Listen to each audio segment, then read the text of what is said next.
That's really good. That's more than I bargained for, to be fair. Mate, I'm on the ball today, mate. I'm on the ball. Like, actually pretty new. I'm like quite Flipper, this guy's current. I'm like quite proud of myself. Like, I can see that in your face. Oh, I mean, I threw that answer out the back. That was crazy. I feel.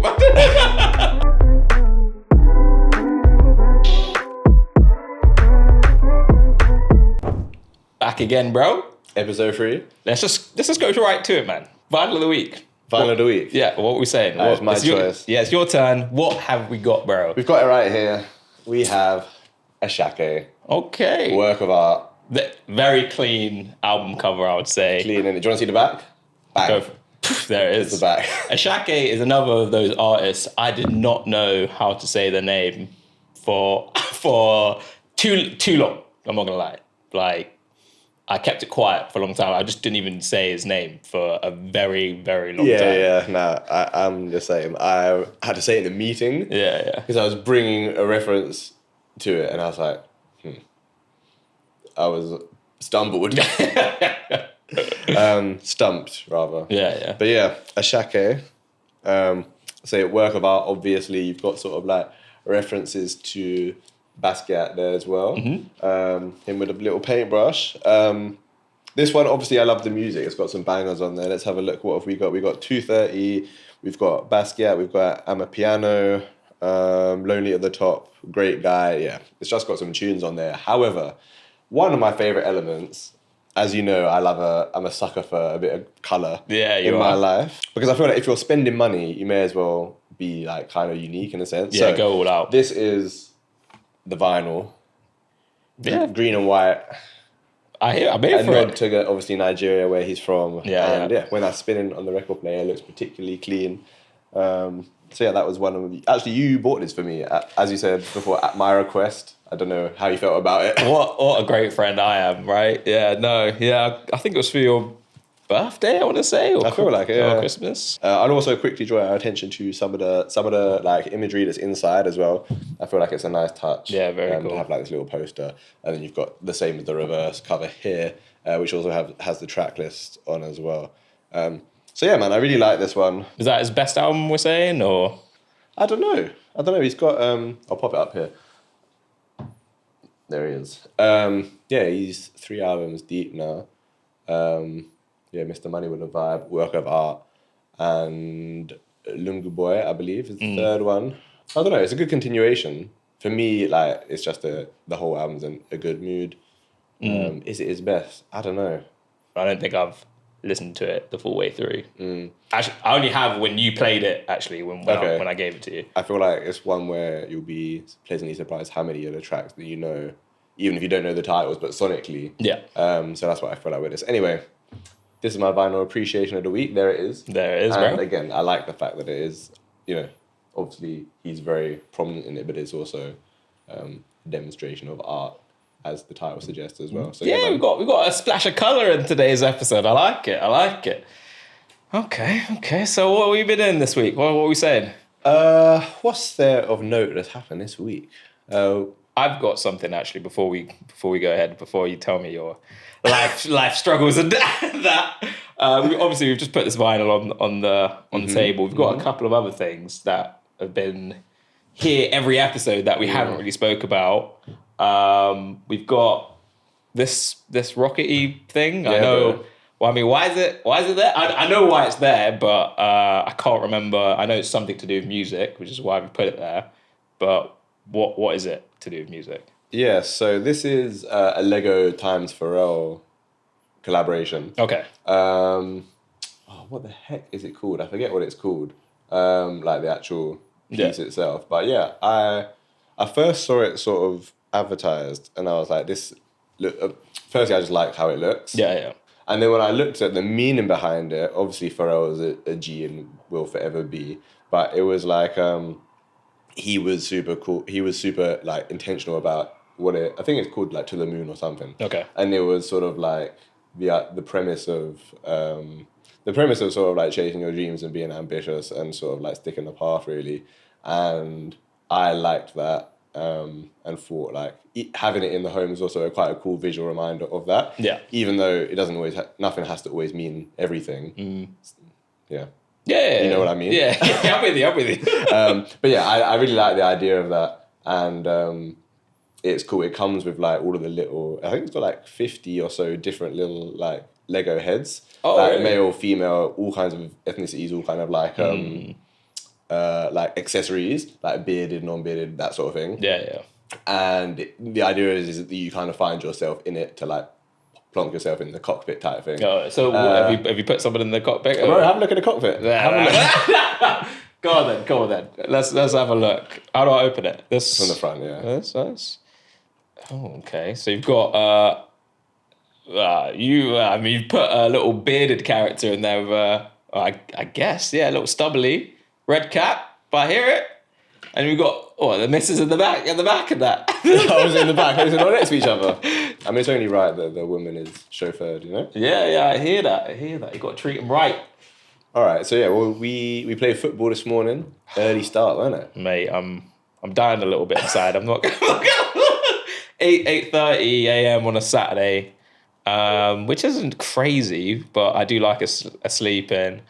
And my body's just falling apart, bro. Obviously, we were speaking about this before. My knees hurting, my shoulders hurting, my back's hurting. Like, I don't know what to do. How old are you, bro? It's crazy. That's named all of the key components. I'm not even 30 yet, and my body is just falling apart. So, but I just love the game.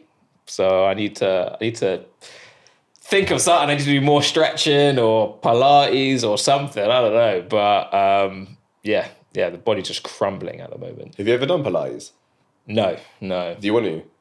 I think so.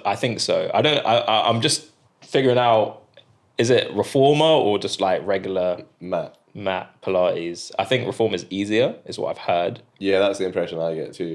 Which sounds counterintuitive. Yeah, I don't like things that are too easy. You know, I need to struggle go through it. But I want to know where I'm at, and if it's bad, then it's like a good sign for me to stick at it. But I'm as stiff as a boat, so I can't really. Maybe easy like might help me because if I just can't, they tell me to do some stretch or something. I'm nowhere near it. I'll just be like, well, I just can't do this. It's impossible, isn't it? We should do it. We should do a session. I guess,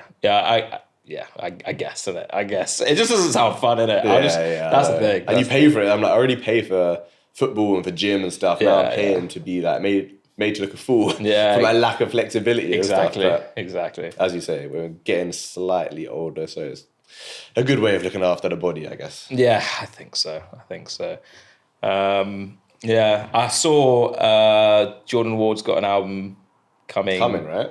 January, I think it's coming out. Oh, is it? And he's released a single with Sailor. With Sailor, yeah. Which I'm about. And he's just one of those guys that he's found his type of sound and sonic, and he's just doing well with it. He's probably like my favorite artist in like the past couple of years, I would say. How new is he? What did he have out before Ford? That's his first like album, but he had an EP. Okay. I can't remember what it's called, but it had like hibachi and stuff in it. Oh, is it? Yeah, so he's been releasing music since like I want to say 2017 is what I want to say. Okay, wow then. But yeah, a while. But it's for like EPs and singles and stuff like that. And just like a lot of the songs that I knew before Forward was him just featuring on songs with people instead of it being his own song. But yeah, now I think the new album's going to be called. Well, I don't know if he's announced it, but I think it's going to be called Backward. Oh, is it? Yeah. So he's keeping on theme, which I'm here for. And yeah, he always, his music is always good, and he collaborates with a lot of good people as well. So like one of my favorite albums last year was Narsen, the producer. Oh yeah, I remember. It's like almost like a, because obviously he's just a producer, isn't it? He's just like, it's just a collaboration album with all the artists that he works with, and that was what I think one of the underrated albums of the year, because the quality was just really good and the artists there were really good as well. So yeah, definitely listen to that if you haven't. And that's it. Right, recent rotations. So I've got 3 new like actually pretty new. I'm like quite Flipper. Look at this guy's current. I'm like quite proud of myself. Like I can see that in your face. well, like recent rotation, I keep on saying old songs. So I've got 3 new that's in like this month of October. Well, filming in October. So number 1 is Finn Askew. Okay. Finn Askew, like I found this guy. I saw him on like Instagram and stuff. He does like a lot of covers of like R&B songs. He's like this like white ginger guy from England, and he's just like got mad like soul, and he's got kind of like raspy kind of voice as well. And it's like he don't like his covers are always really good, but I never really checked for him in terms of his actual music. And then I stumbled across a single that he released in October called Vows, which is just like a very clean R&B single. I don't think he himself has released that much music as of yet, but he does have quite a big following on Instagram. Yeah, he does. And social medias and stuff. So, but yeah, Vows, that's my first. I've seen him doing heaps of covers as well. I saw him do Kalani Folded most recently. I think she commented on it as well. Yeah, the one that got me was the Lauryn Hill. Jesus, what's the song called? Some guys. What? Do-up? Yes, thank you. That thing and that. So, that's the first one I heard. I was like, right, this is actually a pretty good rendition of this. He's cold. Yeah, he just like chucks out so many covers, like he does it at quite consistent and fast rate. So, yeah, man. So, if you haven't listened to the single, definitely give it a go. I haven't. I'll check it. Yeah, it's just a clean album. A lot of the time, those type of artists that do like a lot of covers, and then you check their music, and it's like it's not that great, and you're like you're just a cover artist, and that is your thing. But this actually, it sounds good. Yeah. So hopefully he'll have some traction, and then he can actually become like a legit artist in the scene. Sick. I'll check it. All right, my first one this week is a producer who's now like stepping into being an artist himself as well. He's called AP Go Crazy. Okay. And Crazy's with a K. Okay, yeah. Yeah. And the song is called Little More. And I came across him on TikTok, and bro, production goes crazy. Really? As per the name. Yeah. And bro, it's just so clean, innit? And like he's been clever with the way in which he's presenting it, and like he's showing the producer setup. It's like sort of like top down POV, and so you can kind of straight away from the first frame see that he's like that guy with production now, and then it goes straight into the instrumental, and bro, it's just so clean in it. And so I was waiting for there to be a full version, because he just posted the same thing sort of like in kind of again and again. So some more context around him quick as well. So he's produced a lot. Like he produced. I think he's actually British, but he produces for a lot of Americans. So he's done like Rodwave, 2C, Youngboy, NBA. So he's done like a lot of stuff, and it's like successful stuff. So he's very established in his own right. Yeah. So it's sick that he's doing his own thing now, and I'm excited for like what else is to come, because the sonic of it is beautiful. I think you'll love it. So do check that out. AP Go Crazy, Little More. Cool. Oh, is it me for the next one? Yeah. Okay, so my number 2, again, pretty recent as well, album that's come out in October, is an artist that I've followed for a while now, Shakur. So the album is Wonderful Love, and the single that I am listening to at the moment is Seeing Red. Okay. And yeah, just the whole album in general is it's very clean. If you've listened to Shakur in his last album or EP, I don't know which they're calling it. It's kind of it's much of the same, but it's still very current, I guess. But he's been featuring in quite a few like artist songs recently as well, and that's kind of why I checked for him, because I was like, oh yeah, I wonder what this guy's doing, and I was like, oh damn, he's got a whole album, flipping out, let's go. And so it's very good. There's quite a few good features in the album as well, so yeah, definitely give it a go. Seeing Red is the song that I like at the moment most. I'm gonna check it. Go for it. What's your number 3 then? Oh, you haven't got a number 3. You said you only got 2. Yeah, this is my number 2. Oh, sorry. But this is the 4th one. Sorry, I'm jumping ahead. Yeah, sorry. It's back and forth. It's baffling me, bro. It's baffling.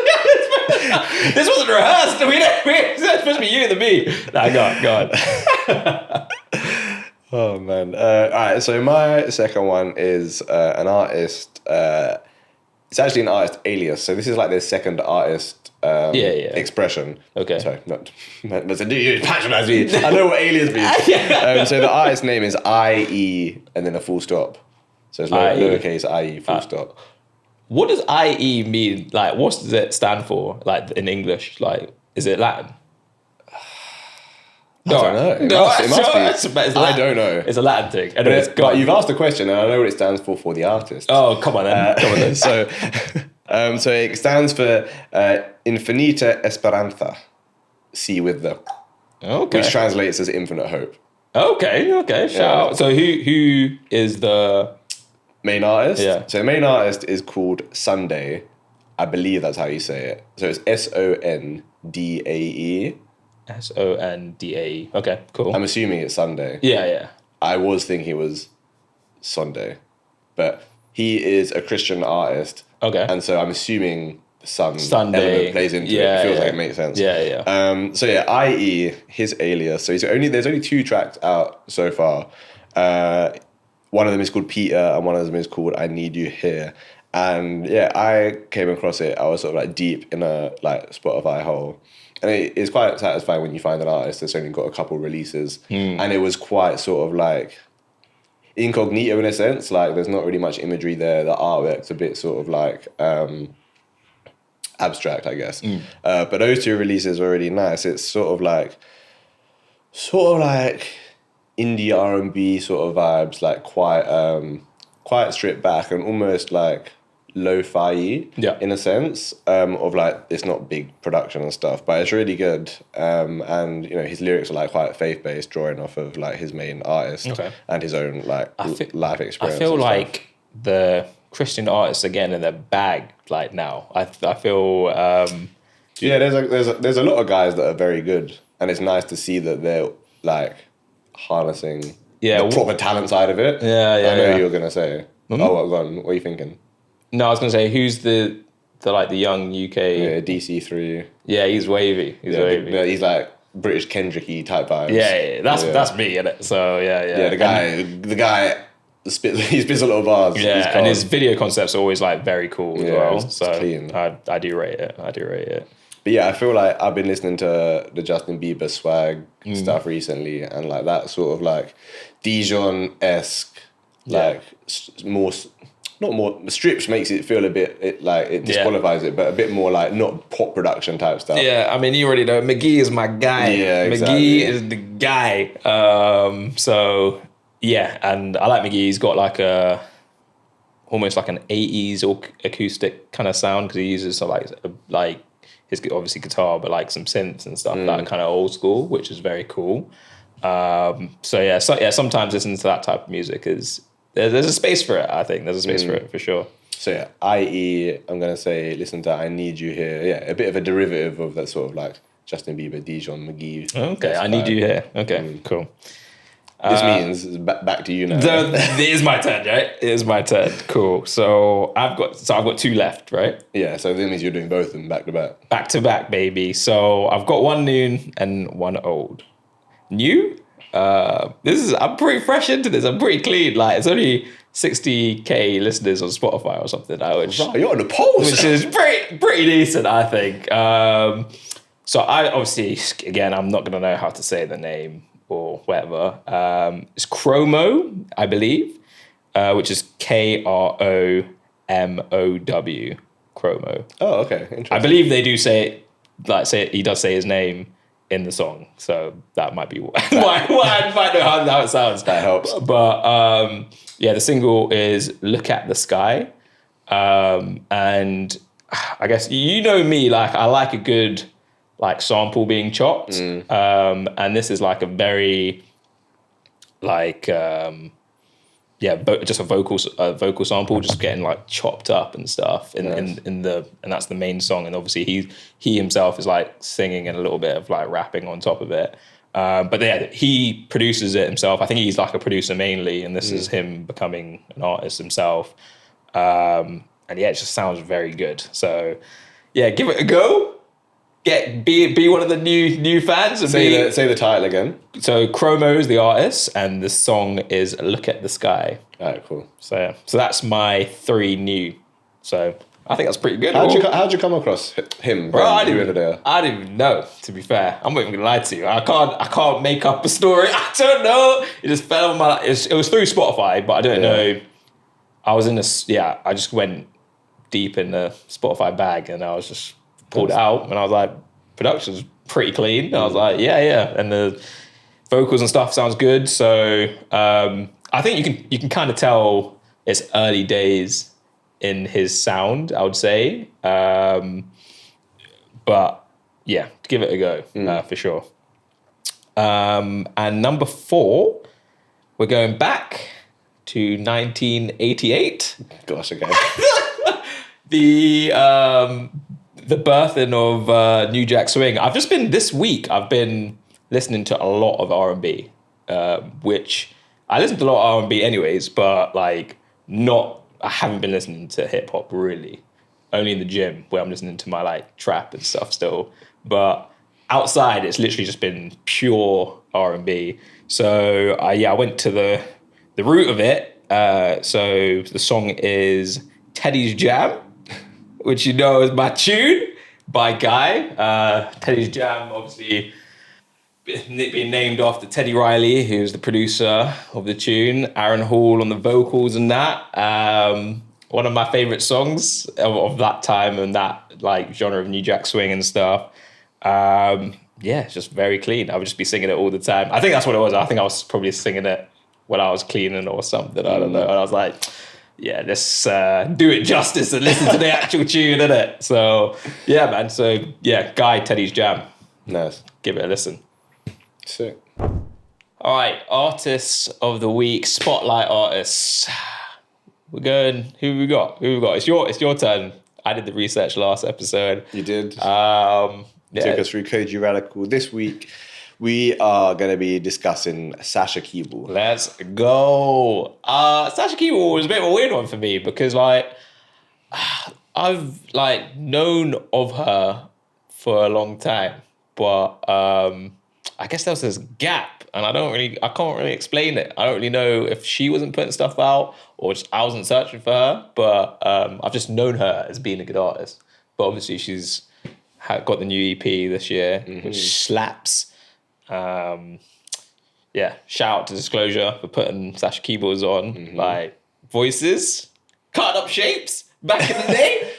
Looking a fool on the dance floor. That was me, bro. I'm not gonna lie.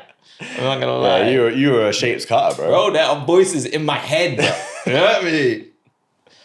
I tried to resist. Yeah. I tried to dismiss.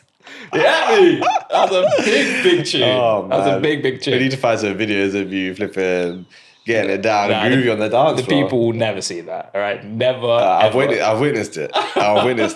It was smooth, bro. Yeah, well, you're lucky because no one else is going to witness it ever again. But, so go on. It's your research. You're leading the floor today. Yeah, man. All right, so we're gonna do some facts first, and then we're gonna get into a bit of some timeline stuff just to, I guess, give the bigger picture. And then we're going to look at, I guess, some themes and some stuff that opens up like a wider dialogue, I guess. Yeah. So starting off, Sasha Keable, she's British, Colombian. Did you know that?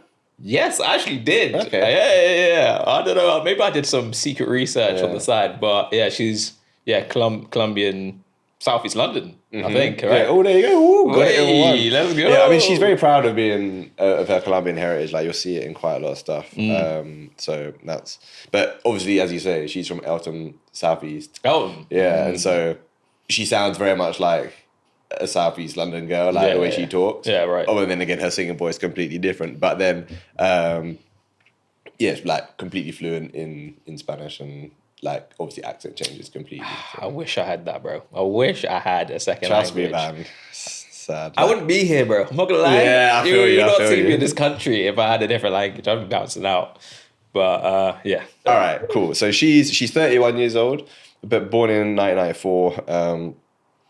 And yeah, fun fact for you: in her early life, she wanted to be a vet. A vet. Yeah, So this is the first artist that we've done a spotlight on that wasn't trying to do music from the get go. Then, because I mean, I don't know. K1 was on drums trying to do music. I guess Koji was Koji, art. Yeah, he was doing art and stuff. I guess right. So, but vet, that's completely left, that's left, bro. That's I mean, left. I don't know. She may have been like 5 or 6 or something, but still, completely different. But yeah, obviously we're here to talk about the music. So her introduction to music. Her dad, he played the guitar, and yeah, he used to. I think he worked in like IT of some sort of description, and so at his work, like growing up, obviously, like it's completely different age, even in the 90s. Like, so he had access to a printer at work, as you know, one would in the workplace, and so he used to print out like guitar tabs and bring them home. And he would sit and play guitar, and she would sing along, and that was kind of a bit of like father-daughter bonding, which is very sweet. I wonder if at that time, like, she could actually sing, or whether it was just like, this is something we could do together, or I don't know. She's got one of those voices like proper soulful and that. So I can imagine she could. She hasn't got like, it doesn't sound, obviously she has a trained voice, but it doesn't sound like she's had to train for her voice to be good. It's got that like, yeah, so much soul in it, doesn't it? Good point. She was raised on sort of, well, her upbringing included like soul, hip hop, R&B, and then also like Latin and Colombian music as well as I guess some of your sort of classic references as well, which include like Donny Hathaway, Marvin Gaye, Aretha Franklin, and Lauryn Hill as well. Shout out to the gang. Classic list there of some undisputed artists. And then obviously this probably feels like post vet ambition. She attended Brit School. Obviously, already talked about Elam, now back to Brit School, which obviously has incredible alumni. She cites some of her dream collaborators as Steve Lacy and Music Soul Child.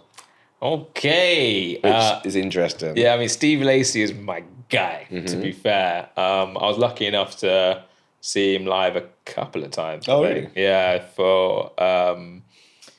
Jeez, my mind is gone. I can't remember the albums, but like when he was first got Grammy nominated, and yeah, he's great live as well.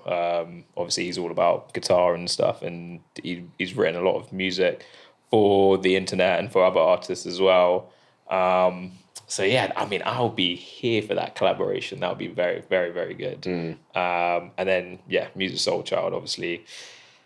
Classic neo soul, I'm all about that. Just Friends, oof, that's one of my tunes. 143, big tune. That's my favorite Music Soul Child tune. I used to play that for the little girlies and that back in the day. When I'm trying this guy. For me, like when I'm trying to like romance someone, like neo soul. Is the vibe, as a winner. Is the vibe for me. Yeah. Does it work for you? Yeah, it works, man. Got the misses, so clearly it was successful. So yeah. We'll move on from that thought. So yeah, talking about her music now. So she describes her music as soulful, heartfelt, and honest. Maybe a little bit too honest, which I thought is an interesting take. And then I guess looking at sort of how someone else would describe her, Dazed magazine described her as having an emotionally charged lyricism and smoky, winding vocals, which I thought was quite an apt description. Yeah, definitely. Yeah, smoky vocals for sure. It's like, it's hard to describe that kind of. It's not raspy, but yeah, it's got that. I just say it's got that soul and that kind of belly into it almost, isn't it? So I thought smoky was a nice way of putting it. Hence including it. And then last year, 2024, she had a big I guess non-music moment in a sense, in the point of view of not her own music, where Beyonce co-signed her in Beyonce's GQ piece in September of last year. There's a segment in the interview was like, who you currently listening to, and Sasha was one of only 2 British artists included in that list. The other was Ray, and obviously Ray was sort of like riding high off escapism and stuff. So that was sick. and a really good moment for her. So now looking at some timeline stuff. So 2013 was when she sort of started releasing, I guess. She put out an EP called Black Book. And as you rightly mentioned, that was when she featured on Disclosure's single Voices. Yeah, because she must have been young then. Yeah, so 12 years ago. That's like teenager. 19, we're saying. Because I think must have been 18 when it came out, which is crazy. It's mad to like have like a smash off the bat. Crazy, isn't it? And then subsequently she toured with Disclosure around the UK as well. Oh, really? Yeah.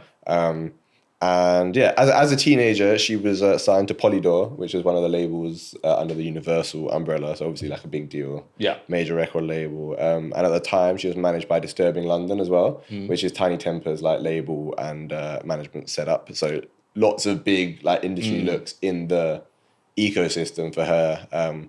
Which I always feel like is quite mad as a teenager. Like that's a lot to take on. Yeah, yeah. At the time, whether it be like expectation or like eyes on you, and you're still very much figuring it out as an adult. Yeah. So it's like it's just a lot.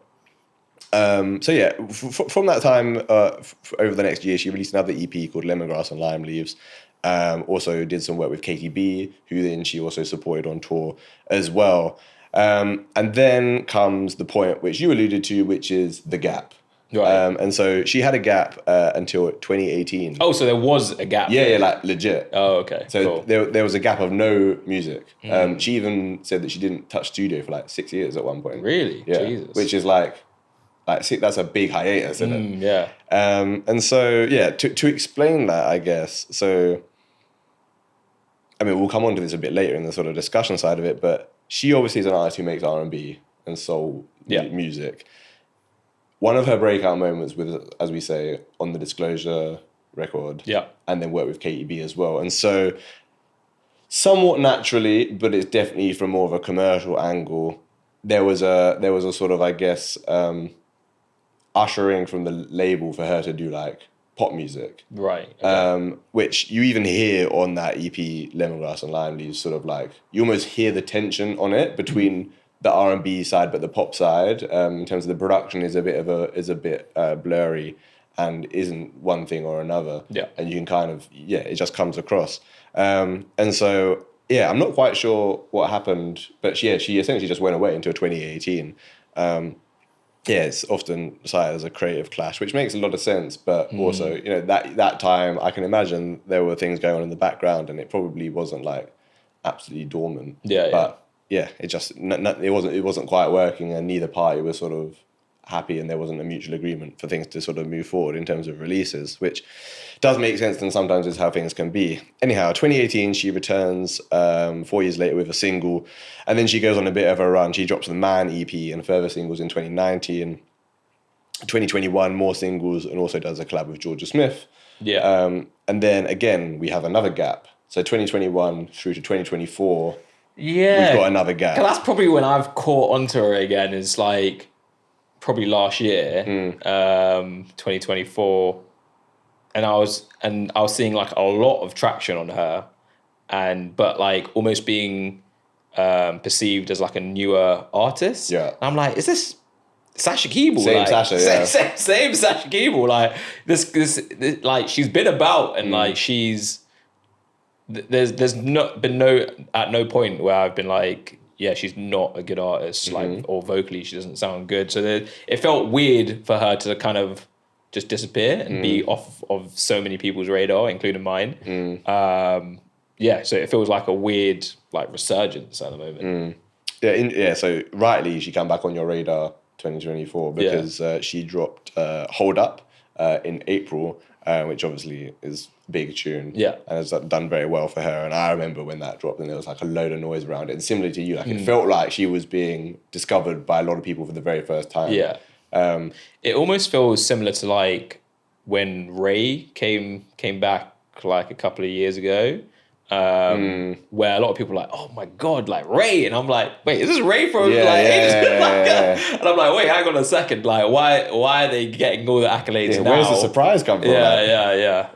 It felt very similar to that. One of the pivotal points for her, I think, was a track called Why. Yeah, I think that might have been the one for me because she did the colours on that as well, didn't she? And that is a single on the new EP. I think it is on the EP, right? Yeah, and that's a big tune. Yeah. Interesting fact about that. So after, she was with, I forget who it was, but she was with someone and they were FaceTiming Rihanna and played the tune to Rihanna and she like went crazy for it. Really? It was like, yo, you need to write for me. I think at that point, it was like damn, like.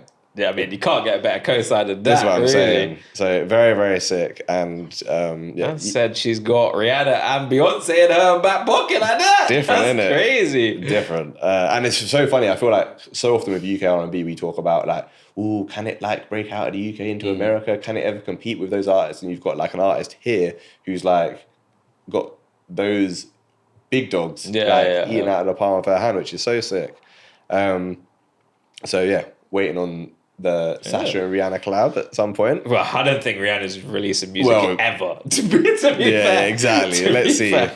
She's living life, bruv. There's no need for Rihanna to release any music. But that's a whole other she just keeps doing these Fenty shoots. Also 2024 to close it out. She had a record with Isaiah Falls as well. Yeah, that's a big tune. I do like. So hopping into this year, 25. She had a record called Body Language with the Ezra Collective. Yeah.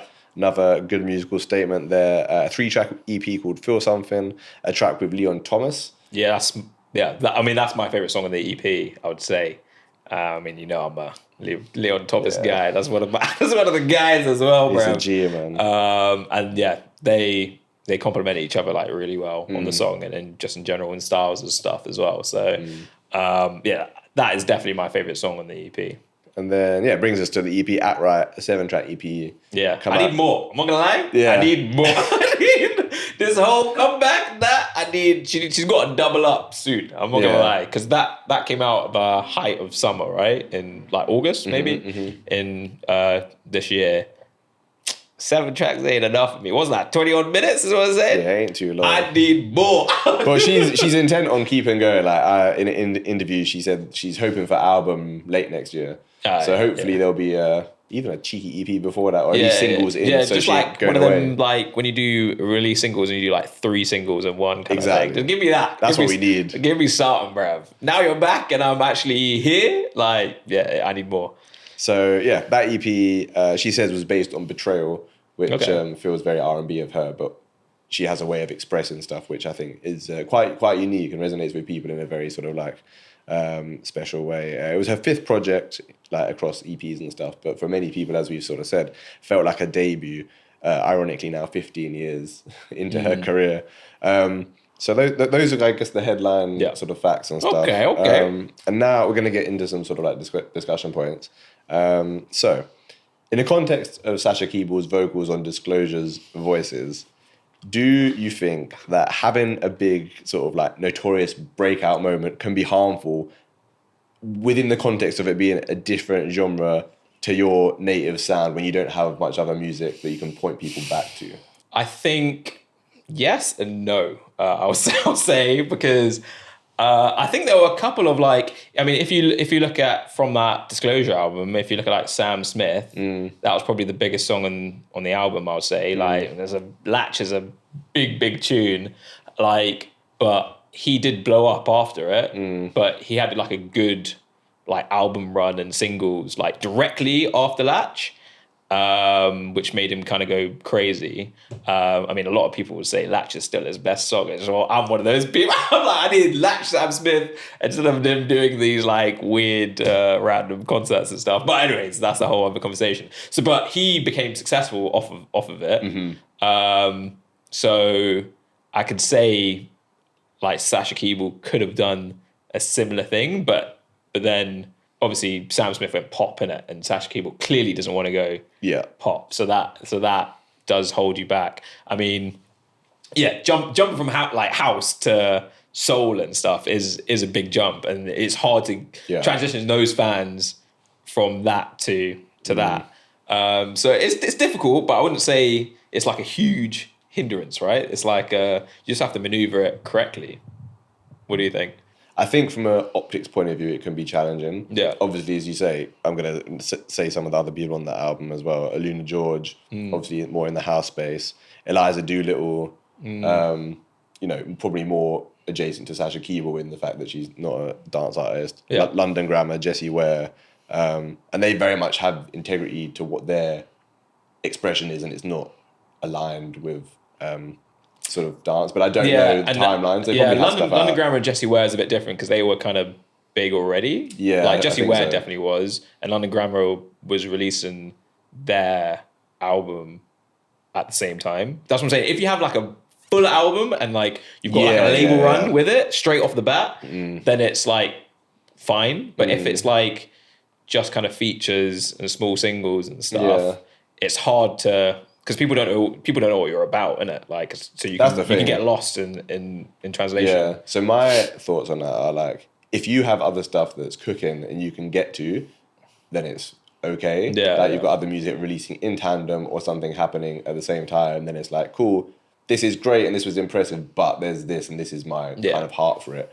Whereas she, as we said, went on tour with Disclosure, went on tour with KEB, and those are things that take up a lot of time. And if those are the fans you're getting probably at the time on Facebook or whatever, then when you say, hey, I'm actually an R&B singer, they're going to be like, oh. Yeah, it's like, bro, we've only seen you with KEB and Disclosure. Like, what's going on here? Exactly. So I feel like for her, it makes sense and it's a challenge.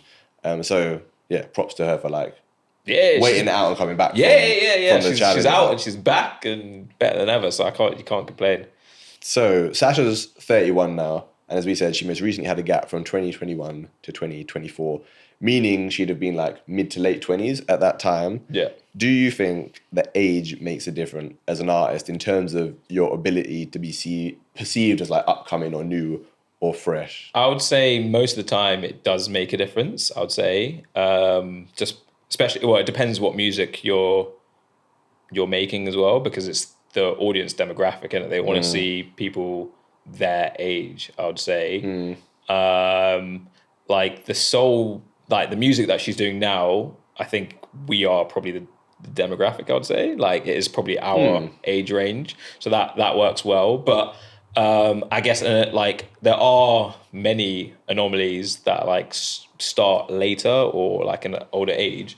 Like, for example, Lucky Day, who is an R&B artist that I rate very highly. He's probably been releasing music since like 2018, and his big album was, I would say his biggest album and his biggest breakout was like 3 years ago, the Candy Drip album and stuff, where there were like big singles in there. But the guy is like 40 now. So, but he like, and his songs are all about like sensual R&B and stuff like that, right? So, because I didn't even know, it's one of the artists where I listen to it, I'm like I'm sure I've heard of him kind of thing, and I've kind of looked into him and stuff, and I'm like, oh, this brother's like 40, bro, like he's been about, but and yeah, so now, and he's kind of like a big artist in that scene now, right? So he had his break slightly later. I think he was in music a lot of the time, but he didn't release under labels or anything like that. So you can have an opportunity later, is what I'm trying to say. Yeah. All right, cool. Thinking of Sasha Keable and the journey, and that's sort of, I guess, the difference between the pop lane and where she's ended up with the R&B side of things. Is there anyone else that you or we can think of who's had sort of like a similar journey, whether it be like, I mean, you alluded to Ray, maybe it's like they started in the R&B lane and there was a bit of a wish for them to go into pop, or just an overall struggle with like creative identity in terms of the music, different parties in their sphere wanted them to put out? I'm going to pick a bit of a, it's not like UK or anything, but my guy, Childish Gambino, obviously he did like a lot of rap and stuff, and then his last album was just like pure singing, and it was like funk and stuff, and it was like, what the hell? But that is probably, it's an album that is timeless and you can go back to. It's got like a lot of it, like influences from like Funkadelic and stuff like that, which is why I really like it. But then, yeah, if you look at it from, because of the internet to that, it's like a complete change, and it's completely different. but it worked. I think he had a lot of eyes on him, which was good, like which helped, I would say. Again, if he did that off the bat, I don't know if it would be as well received, but because his last album did like pretty well, he had a TV show out on TV that was doing like winning like Emmys and stuff like that. And then you release an album that's like crazy artistic. It shows that he's a well-rounded character rather than just like you've gone from one thing to another.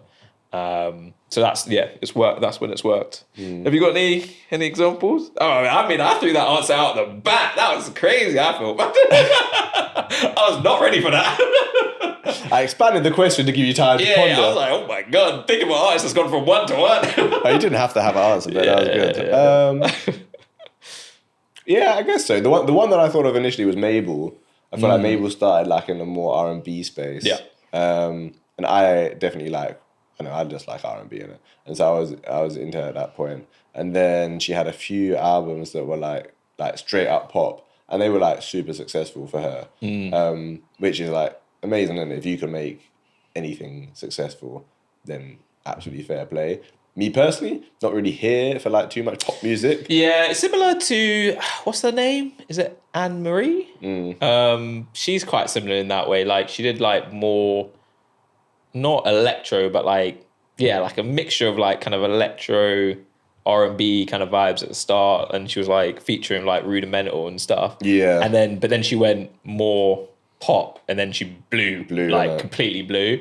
And it's like, obviously I'm not super here for pop, but as an artist she is pretty good. Cool. And then just lastly to round off this week's artist spotlight, is there anyone that you would like to hear her collaborate with, whether it be artist or like producer, or like a band or anything that comes to mind?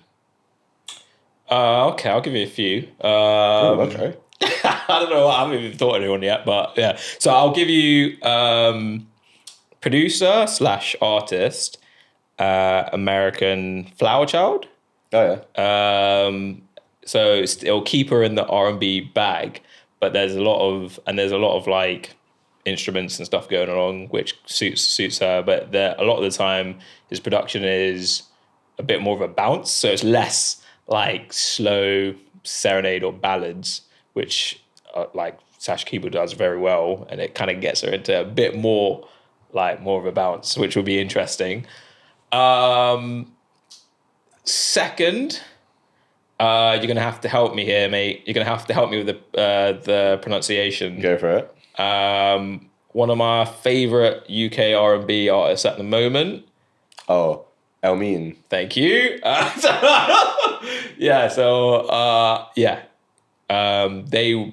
pretty sure they don't have a song together at the moment. Yeah. But I'm feeling it will come. Yeah, it makes sense, doesn't it? Yeah, it's one of the artists like, it sounds surely, right, innit? So I'm here for that. And then my third would be, do you know Everything Is Recorded? It's basically the owner of XL Recordings label. Oh, okay. He's like a producer as well. Oh, sick. So he does like a lot of, he'll do like an album or again, an EP, I don't know whatever you want to call it.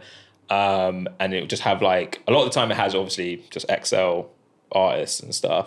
But so under that is like Sampha and like FK Twigs and all that, man. Cool, yeah. Because that's the young label, but I think they're in partnership with XL and stuff. So anyways, the albums are always like very, very good. There's always like a bit of like electronic sound to it. But there's a lot of good artists that collaborate on it. So I just want her to be able to collaborate with them, innit? So that's my third. So that's two producers and then one artist, I'd say. Oh, nice. So that's really good. That's more than I bargained for, to be fair. Mate, I'm on the ball today, mate. I'm on the ball. Maybe football did me some good today. I asked the question, I didn't even have a response. But here we are. I'm going to say Dame Dame. Okay. I feel like that would make sense. Yeah. And it's just sonically interesting, isn't it? I feel like that would be sick. And then other one that comes to mind, just because of the sheer talent and musicality, I feel like they'd cook something sick. Masego. You know, I'm a bit of a Masego hater. You know that. You're a hater? Yeah. You know, I'm gonna bring it up. I'm gonna bring it up. I love Masego. What? Talk about a juxtaposition. It's called a love-hate relationship. Does he know this? No. Well, if he listens to this, he might. he might find out. I love Masego. Yeah. But he's one of them guys that I think is too talented. He's for their own good. Yeah, he's every day bringing out his saxophone, doing the madness. I hear it. No, I there's a lot of songs like of Masego that I like, but obviously we saw him live. Was it last summer? Yeah. When he was in Crystal Palace. And he knows he's talented. He's one of them, man. I know. He knows he's good. But no, I mean, was it the Navajo tune? That's still. He has came out ages ago, but that's still my favorite tune by a mile. To be fair, I'm gonna try not to be too much of a hater this podcast, but every now and then, it's love hate. It's love hate. You know? I mean, he's got bucket loads of talent. It's jealousy. Crazy. That's what it is. Yeah, like obviously he's got bangers, and at when we saw him live, it just felt like he was treating it like a sort of almost like studio session. This is calm, bro. This is what I do. He's just saying, what's this? I might do something different. That makes me sick. But yeah, that would be a good collaboration for sure. Sick. So yeah, that concludes our artist spotlight of the week. Big up Sasha Keable. Can't wait to see what she does next. Yeah, what's the EP called? Bro, Act Right. Act Right. Yeah. Yes, Act Right. Good. Give it a listen. So yeah, episode 3 concluded. Hope people are enjoying listening to these conversations, and I hope people are checking for all the stuff that we're talking about. I'm learning from you and your musical taste. I listened to the people that you put me on to last week. I hope so. Yeah. I haven't listened to the artists that you said, so terrible. I'll make sure I do it today. We need to put a playlist together so that people can check it out. Yeah, for sure. All of the stuff that we're chatting about, so that it's got like a sonic backdrop as well. But yeah, cool. Episode 3 concluded. Thanks for rocking with us. Yeah, let's close it there. See you next time. Peace.